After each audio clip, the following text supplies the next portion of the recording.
bom dia, tarde, noite ou madrugada, a hora que for. Eu sou Stamato, autor da Era do Abismo e anfitrião da iniciativa Mochileiros do Multiverso, que une e fortalece autores e autoras nacionais através de dicas de escrita criativa e mercado editorial.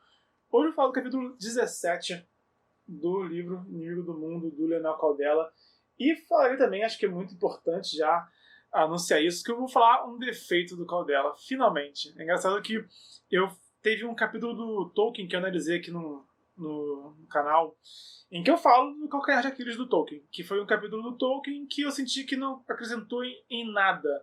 Eu gosto do Tolkien quando ele conta um capítulo, né, escreve um capítulo, narra um capítulo que não está avançando a história, mas é um capítulo interessante de ler, sabe? Na minha opinião, esse que é o calcanhar de Aquiles do Tolkien, no caso.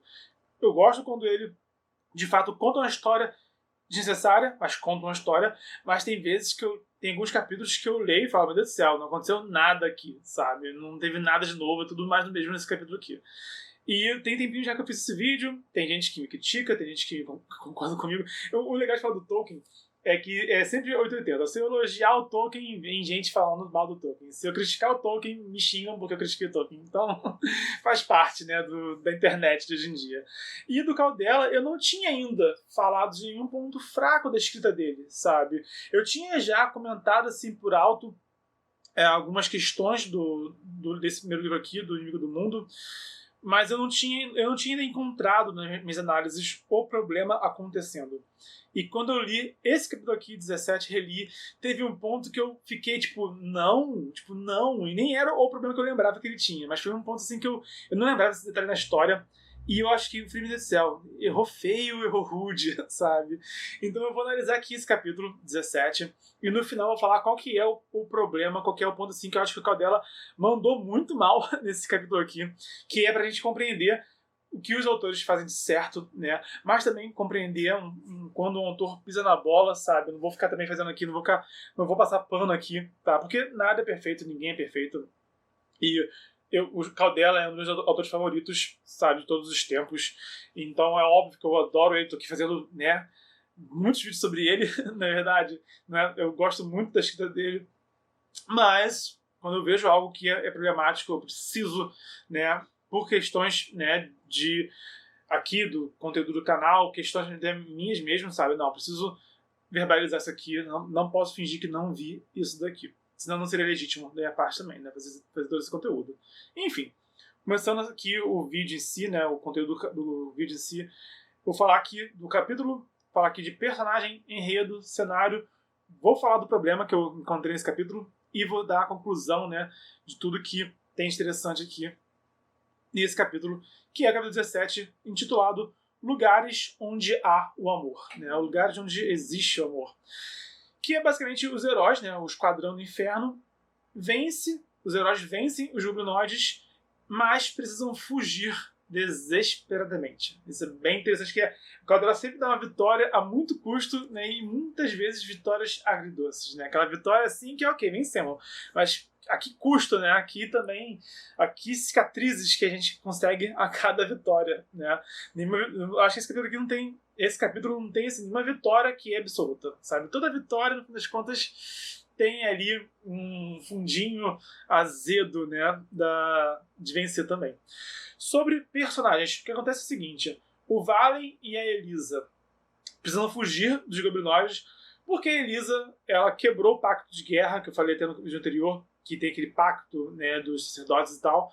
A Elisa ajuda o Balde, mata o sacerdote goblinoide, só que agora os goblinoides vão matar ela com força, né? Que matar o sacerdote é algo, né, que quebrou o pacto de guerra e algo é um ultraje, assim, sabe? Uma das piores coisas que você pode fazer é matar um sacerdote. Tanto que na Ilíada, a ruína do Aquiles foi ele ter profanado o templo de Apolo. Percebe? Então, olha como isso é uma questão clássica, né, da literatura, do imaginário popular. A ruína do Aquiles foi ter profanado o templo de Apolo na Ilíada. E essa questão do respeito ao sagrado, sabe, respeito aos sacerdotes, se perpetuou ao longo da literatura, e o Caldela usou essa ideia, né, de profanar o sagrado através de uma heroína, quebrando o pacto de guerra, matando um sacerdote maligno, né? Mas ainda assim tendo que sofrer as consequências desse ato dela, de uma forma ou de outra. Então, os Goblinoides vão com tudo em cima dela, o Valen e Elisa precisam fugir. Enquanto isso, o Gregor lidera o resto do grupo para encontrar os dois, sabe? E esse que é o principal conflito, né? São dois conflitos, né? O Valen e a Elisa quase morrendo, sendo perseguidos, né?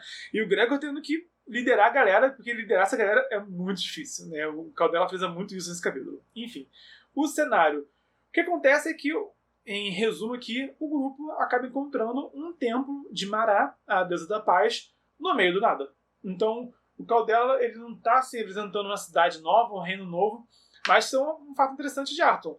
Existem templos em lugares inesperados, sabe? Ali é um exemplo. E essa sacerdotisa de Mará, que eles conhecem, era um bom exemplo, né, do que é o clero da deusa da paz. E ela fala um pouco assim do trabalho dela, de quem ela é, do passado dela. Então, através dela, a gente conhece um pouco mais do mundo de Arton e da cosmologia de Arton. Sobre o mundo, basicamente, existem templos em lugares inusitados, né? E sobre a cosmologia é como que funciona o clero de Mará, né? Como que é um clérigo da deusa da paz. E o enredo é basicamente sobre como que liderar não é fácil, né? Porque o Gregor passa bons bocados na liderança do grupo, porque o Ashley tem opinião, o Masato e o Artorius têm outra, né? E o Rufus também. Então, cada um deles quer ir para um lado diferente, cada um deles. E todos são um tanto intransigentes, sabe? Todos têm essa posição muito sólida, sabe? Tipo, não, esse caminho aqui vai dar errado, não vou para esse caminho, vou para esse caminho aqui. E o Gregor tendo que lidar isso, esse que é o ponto, né? O Valen é o líder. Ele consegue unir pessoas muito diferentes para uma única causa. E isso é uma habilidade, um poder à parte. Enquanto que, para qualquer outro que assume essa função, acaba tendo problemas, acaba tendo dificuldade em lidar com isso. E o Gregor detesta ter que juntar o grupo para um mesmo propósito, né? Mais que seja esse propósito, salvar a vida do líder e da Elisa, no caso, né? Então, liderar não é fácil, é isso que acontece. E mostra isso, é um contraste interessante entre a importância do Valen para o time e também, nesse capítulo, o Masato e a Nicaela se aproximam. Os dois estão ali, né, numa tensão entre eles, sabe? Mas também não tá aquela coisa de chove não molha, né? Arame liso que cerca e não fura, né? No português, claro que não fode e não sai de cima, um com o outro, os dois, é recíproco esse não fode e não sai de cima, né? Mas eles estão aí aos pouquinhos ficando mais próximos, né? Estão um pouquinho desenvolvendo a relação deles, mas de uma forma ainda muito tensa. E é interessante ver porque os dois representam eu falei da intransigência, né, dos personagens, os dois representam algo assim muito travado, sabe? A Nicaela, porque ela é devota da vida, então ela é totalmente assim, entregue essa devoção dela, da vida, o que não impede ela de se relacionar. Mas ela, assim, é um certo radicalismo, se a gente for pensar, tipo, se preservar a vida a todo custo, preservar a vida a todo e qualquer custo, sabe? É algo radical por excelência, né? Algo bom, algo benevolente, algo certo de se fazer, você valorizar a vida, preservar a vida, mas é algo também extremo, né? Então essa dedicação dela, a devoção dela é algo radical da parte dela, no bom sentido. Enquanto que o Masato também tem a questão dele ser um samurai, dele ser um executor imperial, dele ter toda a tradição dele tamurariana, todo o código de honra dele também, né? Ele é muito rígido. Então os dois têm os dois ao mesmo tempo, eles têm flexibilidades e têm lados também rígidos deles, e isso torna tudo muito devagar na relação deles. E também é interessante ver esses atritos que eles acabam tendo na história, mas também como que eles estão aos poucos se aproximando, né? E às vezes como que até o atrito pode ajudar eles, pode levar eles, né? Talvez o atrito seja inevitável nesses casos, né? Esse atrito inevitável que acaba aproximando eles, mas que eles precisavam passar por esse atrito, né? De certa forma. Enfim, interessante ver como que se desenvolve na história. Enfim, o problema que eu até nem citei de fato aqui em momento algum. Um ponto nesse capítulo, sim, que eu achei que foi um erro assim, grosseiro, assim, absurdo do Caldela, foi que, durante o combate ali contra os goblinoides, a Elisa e o Ashley doparam a Nicaela, sabe? Teve um momento assim, de tensão depois que a Elisa matou o goblinoide sacerdote, que o Ashley pegou um pano, enfiou na cara da Nicaela, desmaiaram ela e aí esconderam ela. Fizeram isso para proteger ela, porque já que mataram o sacerdote dos goblinoides, os goblinoides iriam querer matar a sacerdotisa deles. Então, tipo, a ideia é essa, né? Vamos proteger ela, vamos tirar ela do combate, sabe? Para que ela não seja a vítima, para que ela não seja caçada aqui. E por isso a Elisa foi caçada. Né? Senão eles teriam também caçado, possivelmente teriam preferido matar a Nicaela do que a Elisa, que foi a sacerdote, né? Em retaliação. Só que eles doparam ela, cara. Sabe? Tipo, você não dopa um amigo seu, sabe? Você não dopa ninguém. É simplesmente inaceitável, sabe? Intragável dopar uma amiga, dopar qualquer pessoa. Qualquer pessoa. Ponto final, tá? E depois disso, como se não bastasse, a Nicaela conhece a sacerdotisa de Mará e elas conversam sobre o que aconteceu, né? Sobre a jornada delas. E a sacerdotisa de Mará ainda fala: não culpe os seus amigos, eles não fizeram por mal. E a Nicaela, tipo, tá bom, tá de boa. Isso foi incoerente num nível grosseiro. Foi grosseiro pra caramba, sabe? Foi algo intragável, sabe? E foi mega incoerente, porque quem diabos em sã consciência iria falar: tudo bem ter me dopado? Que isso? Que isso? Né? Pergunta para qualquer pessoa. Qualquer pessoa. Amigo, amiga, qualquer pessoa. Cara, se te dopar sempre pro seu bem, pra te proteger, sem te avisar, você acha legal? Sabe? Tipo, não, sabe? Mas foi pra proteger ela. Caraca, a Nicaela, ela poderia se proteger sozinha, sabe? Ela tem poder de se proteger sozinha, ela tem magia pra caramba, sabe? Ela poderia se virar sozinha de forma não violenta, inclusive, sabe? Então ela tinha, assim, ela tinha e deveria ter, e de fato tinha, condição de sobreviver, sabe? Ninguém sem consciência ia concordar com isso, sabe? Por mais que a lógica fosse, sabe, minimamente coerente, sabe? Ninguém ia gostar disso no final, sabe? O Mundo de Tormenta é baseado em RPG, né? E como RPGista, eu acho que se isso rolasse numa mesa de RPG, sabe? Dois jogadores doparem o personagem, né? Não, óbvio que não a pessoa, né? Mas o personagem, tipo, dopamos ser personagem. Eu acho que o jogador que tivesse o personagem dopado ia ficar muito puto da vida com toda a razão, sabe? Com toda a razão do mundo, sabe? Então, eu acho que isso, não devia ter acontecido, sabe? Achei péssimo doparem uma amiga deles, por dando esse motivo, sabe? Eles deviam ter, sabe, se virado juntos, sabe? Terem sobrevivido juntos, se era pra matar, né? Que de fato matasse o sacerdote, mas que, né, tipo, lutassem juntos e não simplesmente tirarem o poder de escolha dela de lutar ou não, sabe? Mas se aconteceu, eu acho que a Nicaela deveria ficar muito irritada, sabe? Muito, muito, sabe? Tipo, ofendida, ultrajada, sabe? Porque ela foi violada, sabe? Tipo, ela foi violada, ela não foi violada no sentido sexual da coisa, mas ela foi violada no sentido de tiraram dela o poder de escolha e doparam ela, desmaiaram ela, sem se importar minimamente com a opinião dela, porque obviamente ela não ia concordar com isso, óbvio que não, sabe?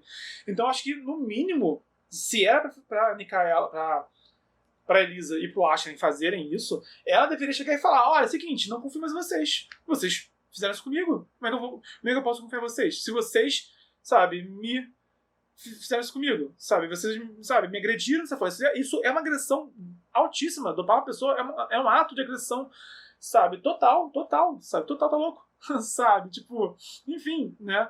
Então acho que ela podia trazer esse atrito, sabe? Na relação do grupo. Tipo, não, olha, somos um grupo ainda, não vou deixar vocês morrerem porque eu sou levantada do Deus da vida ainda, mas a minha amizade vocês não têm mais.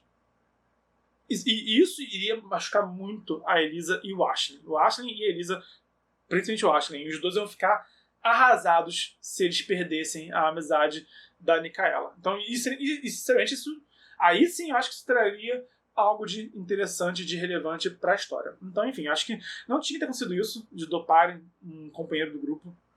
Ninguém em sã consciência iria ficar de boa com isso. Isso que é incoerente. Por mais que a Nicaela seja uma pessoa muito pacífica e ela ame muito o grupo, apesar disso, sabe? Ninguém seria ultrajado e violado dessa forma e ficaria de boa. Ninguém, sabe? E, enfim, e é isso, cara, basicamente. O que eu vejo nisso, sinceramente, eu acho que o erro a se evitar, tá? Como evitar esse tipo de erro? Além do mínimo de bom senso de que você não dopa uma pessoa, sabe?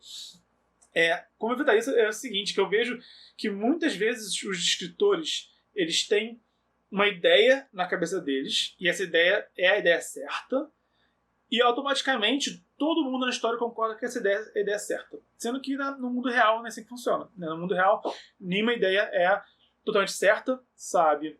E nunca há também consenso assim com um grupo. E ninguém acerta sempre também, sabe? Eu vejo isso também acontecendo no Walking Dead, nos quadrinhos, porque o Rick, no quadrinho, tá sempre certo. Sempre ele tem um plano e o grupo discorda, e aí no final das contas a ideia do Rick era a ideia certa. O tempo todo isso acontece no Walking Dead. Então, quando um escritor tem uma ideia que ele acredita que é a melhor ideia, as coisas acontecem de modo propício para provar que a ideia dele estava certa. No caso do Caldela, de fato de fato a Nicaela, ela não aconteceu nada de ruim com ela, de fato ela foi protegida e deu tudo certo no final das contas, e ela ficou de boa de terem feito isso, então, portanto, essa ideia tenebrosa deu certo. Mas, por mais que a ideia tivesse dado certo na prática, consequentemente, eu acho que é impraticável que qualquer pessoa em sua consciência ficasse de boa com isso, como a Nicaela ficou. Então, enfim, como eu falei, para concluir aqui, eu acho que isso não tinha que ter acontecido. Isso foi um ato totalmente injustificável, sabe? Imperdoável que foi feito, né? Não tinha que ter acontecido. Se aconteceu, a Nicaela não deveria ter aceitado isso. Isso deveria ser uma questão, deveria ser uma ruptura na história, né? A Nicaela é aquela figura que sempre foi benevolente com todo mundo, sempre foi muito carinhosa, muito maternal com todo mundo, mas desse ponto em diante isso iria se romper e iria, não, vocês dois eu não confio mais, vocês dois não têm por mim assim, o apreço que eu tinha por vocês fizeram algo comigo injustificável, então a partir de agora eu sou realmente uma colega de batalha, né, uma colega de grupo, né, mas morre aqui a nossa relação morreu, eu vou a partir de agora cumprir minha função como parte do grupo e de vocês dois não quero mais assunto nenhum. Acho que é isso que faria sentido que a Nicaela... acho que isso é o mínimo, tá? Isso é o mínimo que alguém poderia reagir a um caso desse, tá? Enfim, né? Comenta aqui embaixo. Comenta aqui embaixo. Se você se bota no lugar desse personagem, sabe? Seja você jogador de RPG, seja você escritor ou escritora. Comenta aqui embaixo. Se você pensa no seu personagem, no herói ou heroína do seu livro, ou pensa também no seu de RPG. Se o seu herói ou heroína de livro de RPG fosse dopado, como que ele reagiria ou ela reagiria a isso? Comenta aqui embaixo, né? Pra a gente pensar, porque no fim das contas a gente tem que se botar na pele de todos os personagens pra gente realmente ver como que certas coisas simplesmente não seriam justificáveis com ninguém, né? Nem o personagem mais benevolente, mais bonzinho, mais compreensível do mundo, né? Ninguém gosta de ser tirado o poder de escolha, o poder de ação, né? A consciência, enfim, isso foi muito mais do que um ato exagerado de proteção, né? Um ato assim cinzento, né? De proteção. Isso foi um ato também enfim, isso foi uma violação, em resumo. Para concluir, né, esse conteúdo, a moral da história, a conclusão, o e daí, é que esse capítulo tem muito foco nos personagens, tá? A gente realmente conhece um pouco mais de cada personagem aqui nesse capítulo. Um pouquinho do Gregor, o Gregor teve já muito foco anteriormente, mas tem da Nicaela, do Masato, tem do Valen e da Elisa, até o Artorius também se pronuncia um bocado nesse capítulo. Então o foco aqui é muito mais personagens na história, tá? Mais do que cenário, mais do que enredo, é um foco neles, basicamente. Mas eles concluem esse capítulo com uma pista para o Albino. Então eles realmente tem esse gancho interessante. Agora eles vão de volta, a pista está mais quente do que nunca, então agora eles têm a chance real de encontrar o Albino. É isso que acontece no final desse capítulo. É bem interessante fazer isso, sabe? Um capítulo com foco em personagens, mas que não fica também só nos personagens, fica nos personagens e fica também, né, na história. Tipo, tem um foco grande nos personagens com um gancho para a história. Esse que é o ponto, né? Então, a história avançou muito pouco, quase nada, praticamente nada, mas a relação entre personagens, principalmente Mikaela e Masato, deu um bom avanço e espera-se, né, que o próximo capítulo seja um capítulo que vai avançar bem mais a história e o enredo, né, do que esse daqui. Enfim, por hoje é isso. Se você gostou, dá o like, se inscreve, ativa o sininho. Se conhece alguém que pode se interessar por esse conteúdo, compartilha também na rede social. Lembrando que estamos no desafio 306 dias de escrita, vídeo de mercado editorial e descritiva quase todo dia. Então até o próximo vídeo e a gente se dá pelo multiverso.